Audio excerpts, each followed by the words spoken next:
Je suis docteur Kelo Inenawa Inena. Je suis des nationalités congolaises, c'est-à-dire de la République démocratique du Congo.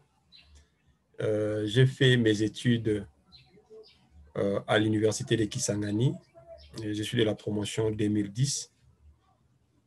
Après l'université de Kisangani, je suis allé faire les études en dermatologie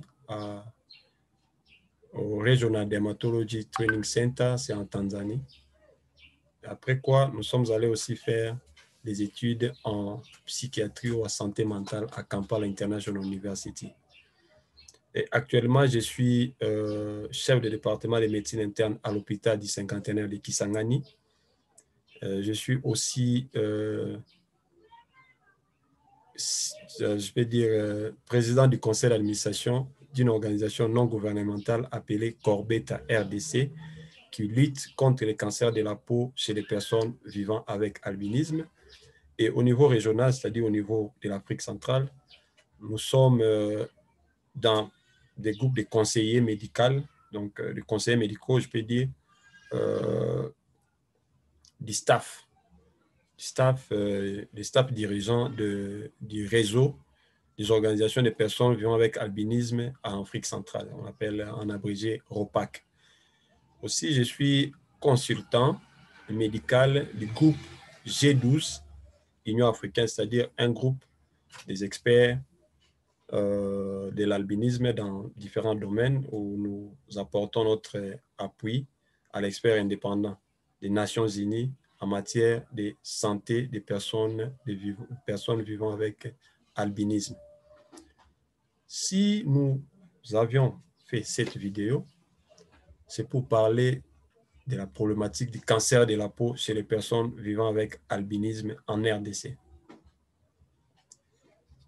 Comme nous savons, les personnes vivant avec albinisme sont des êtres humains comme nous, mais qui ont une carence soit absolue ou soit relative en un pigment qu'on appelle la mélanine.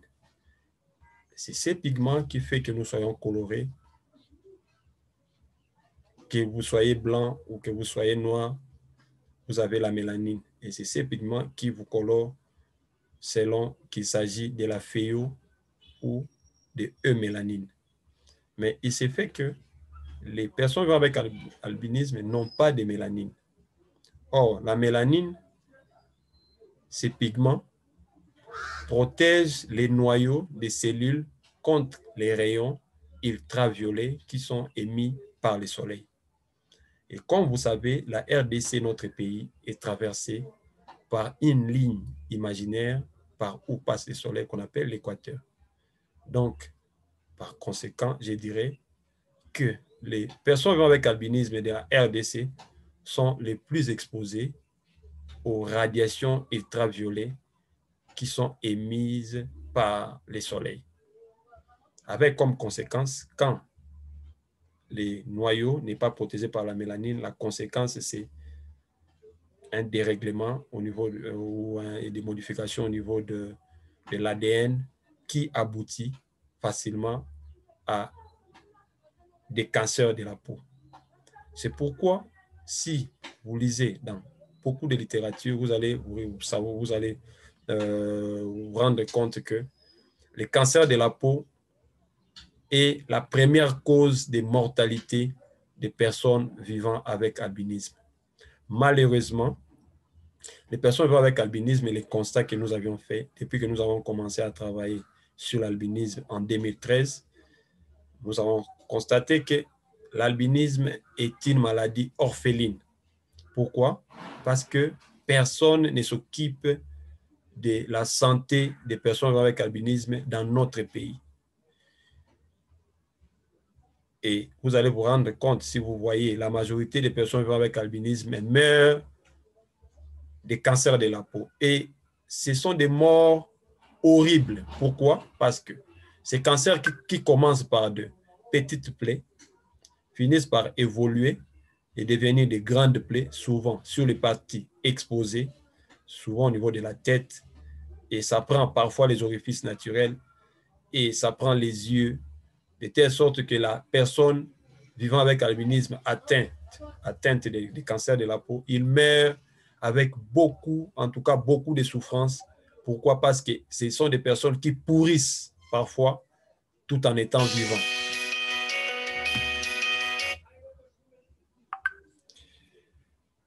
Ce sont des personnes qui pourrissent parfois en étant vivants. Nous avons pris l'option de donner un peu de nous-mêmes pour lutter contre ces fléaux chez les personnes vivant avec albinisme. Et nous avons publié même des articles sur ça. Et nous avons publié aussi les résultats de ce que nous avions fait comme travail.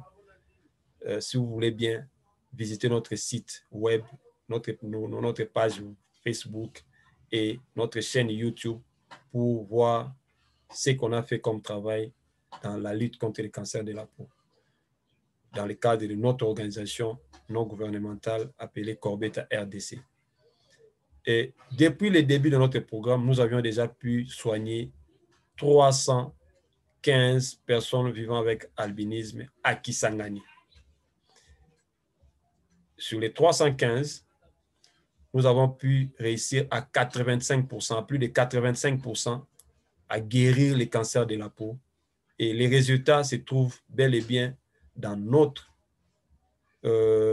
site web, se trouvent bel et bien dans notre page Facebook, se trouvent bien et bien dans nos trucs, dans notre chaîne YouTube. Corbetta RDC a son siège à Kisangani, mais avec vocation d'étendre nos actions dans toute la RDC et pourquoi pas en Afrique. Quand je parle de l'Afrique, nous voyons déjà ce que nous venons de faire avec l'association Johnny Sans Chancel qui nous a invités. Et nous avons en tout cas été là à la hauteur pour aussi apporter notre pierre dans la lutte contre le cancer de la peau au Congo-Brazzaville. Et nous avons été aussi invités en Zambie. C'est pour bientôt la campagne de Zambie. Bientôt, nous serons en Zambie, nous serons au Bénin, nous serons aussi au Cameroun pour apporter en tout cas notre pierre. Au niveau de la RDC, nous sommes à Kisangani, comme je disais, et nous travaillons en collaboration avec l'hôpital du cinquantenaire de Kisangani. Nous avons des antennes dans 6 autres provinces, à savoir à Kinshasa, nous sommes à Goma, nous sommes au Congo central, nous sommes à Beni, nous sommes au Tanganyika et nous sommes aussi en train de nous déployer au Katanga. Donc, nous avons des antennes dans ces autres provinces, mais malheureusement, le programme tel que développé à Kisangani ne l'est pas encore dans ces provinces. Pourquoi? Par manque parfois de moyens, parce qu'il nous faudra nous déployer et voir comment former les médecins dans le domaine des cancers de la peau et surtout en nous basant sur les personnes vivant avec albinisme. Le travail que nous faisons, nous le finançons nous-mêmes. Nous remercions l'hôpital du cinquantenaire Kisangani pour tout ce qu'il fait pour nous, parce que c'est lui qui nous donne ces cadres et nous soignons les personnes vivant avec albinisme là-bas gratuitement. Les interventions que nous les faisons gratuitement et nous remercions l'hôpital du cinquantenaire de Kisangani pour ce qu'il fait pour nous et pour les personnes vivant avec albinisme. Qu'est-ce que nous offrons comme soins?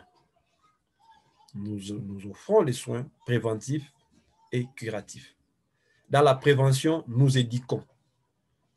Nous avons une série de formations ou des modules de formation que nous donnons aux prestataires de soins, que nous donnons aux leaders des associations de personnes vivant avec albinisme, que nous donnons aux médecins, généralistes bien sûr. Parce que nous nous sommes rendus compte que pour soigner les cancers de la peau, on n'a pas besoin d'être cancérologue, on n'a pas besoin d'être dermatologue. Et souvent, les personnes vivant avec albinisme sont des personnes qui sont pauvres. Ils ne peuvent pas avoir accès à ces soins, souvent avoir accès aux médecins spécialistes. Et notre souci, c'est de rabattre en tout cas ces soins-là, donner ces paquets aux personnes les plus démunies et mettre en contact les personnes avec les agents de santé qui sont les plus proches d'eux, c'est-à-dire les infirmiers et les médecins généralistes. Ça fait partie du module éducation ou du côté éducation. Nous sommes aussi dans la distribution des crèmes solaires, qui sont des crèmes de protection solaire. Malheureusement, ce sont des crèmes qui ne sont pas fabriquées au Congo, en RDC. Ce que nous faisons, nous les importons, nous achetons avec nos moyens propres et nous les distribuons, en tout cas, tous les 3 mois à Kisangani. Sur le plan encore préventif, nous offrons des consultations gratuites chaque mardi, mercredi et samedi à l'hôpital du Cinquantenaire. Et les médecins sont là, les médecins que nous avions formés personnellement, qui sont là, qui offrent des soins de santé gratuitement aux personnes vivant avec albinisme. À part les soins de l'école, les séances de consultation qui sont, en tout cas, qui font partie des mesures de prévention, nous offrons aussi des soins curatifs. Les soins curatifs qui vont de la prescription des médicaments, la distribution des produits tels que les diclofénac gel, la 5-fluorouracil en crème, l'aldara en crème, tout ça pour certains cas que nous rencontrons qui ne nécessitent pas, en tout cas, à ce que nous puissions recourir aux interventions chirurgicales. Mais aussi, nous procédons aux interventions chirurgicales gratuites qui vont des simples exéreses ou excisions aux interventions qui consistent aussi à des greffages cutanés. Donc, qui sont pratiquement des interventions lourdes qui nécessitent que les patients soient hospitalisés. Et nous offrons aussi la chimiothérapie et nous l'offrons, comme nous avions dit, à l'hôpital du Cinquantenaire de Kisangani, qui nous aide à nous disponibilisant, en tout cas, des cadres, des beaux cadres. Quelles sont nos perspectives? En tout cas, notre souci serait que nous puissions étendre ces programmes dans toute la RDC et surtout dans les 3 grands pôles où on a un nombre élevé de personnes vivant avec albinisme, à savoir Kinshasa, le Kasaï et le Katanga. Je ne néglige pas la proportion ou la prévalence de l'albinisme dans d'autres provinces, mais selon les données que nous avons à notre possession, les personnes vivant avec l'albinisme sont très nombreuses dans cela. Donc, les soucis, c'est d'étendre les programmes. Les soucis, c'est de mettre sur pied ou de mettre en place, sur place, une organisation ou une institution hospitalière spécialisée dans la prise en charge des problèmes liés aux problèmes dermatologiques ou ophtalmologiques des personnes vivant avec albinisme en RDC. Notre souci aussi, c'est de pouvoir aider à la fabrication locale des crèmes solaires. Nous avons déjà la formule. Ce qui nous manque, c'est un peu de moyens pour mettre en place ou mettre sur pied cette petite unité de production de crèmes solaires en RDC. Nous sommes disponibles pour offrir notre expertise ou les fruits de nos connaissances à la population congolaise. Nous demandons ainsi aux autorités politico-administratives, au ministère de la Santé, au ministère ou au ministre chargé des personnes vulnérables et aux personnes vivant avec handicap, de pouvoir nous faciliter à poser nos actes et à aider les personnes vivant avec albinisme avec des moyens très simples. Et nous pensons aussi pouvoir organiser dans chaque province des formations des médecins généralistes sur les méthodes de prévention et de traitement des cancers de la peau chez les personnes vivant avec albinisme.